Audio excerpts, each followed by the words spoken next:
Ah, intéressant. Les enfants sont-ils capables d'identifier les émotions dès leur naissance? Évidemment, ce n'est pas le cas. L'identification des émotions et leur catégorisation commence plutôt vers 2 ans. D'ailleurs, les enfants vont d'abord catégoriser les émotions en fonction de l'aspect agréable et désagréable avant de pouvoir identifier précisément les émotions. Et ceci est vraiment un développement progressif de leur capacité qui va se mettre en place et qui sera favorisé par un environnement bienveillant où on va laisser de la place aux émotions. Pour cela, je vous invite à regarder la vidéo précédente. Donc, vers 2 ans, on commence à catégoriser, on commence aussi à verbaliser avec l'acquisition du langage. Mais quelles sont les autres étapes? L'enfant va être capable d'identifier la joie vers 3 ans.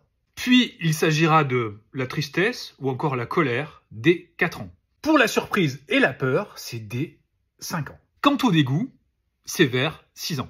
À noter également que vers l'âge de 7 ans, l'enfant commence à faire la différence entre les apparences et la réalité. Il comprend donc qu'on peut masquer une émotion ou simuler une émotion. C'est aussi à cet âge-là qu'il comprend l'incidence des règles morales sur les émotions. Ajoutons également qu'un enfant sera capable d'identifier les émotions s'il connaît le contexte qui entoure justement l'apparition de cette émotion.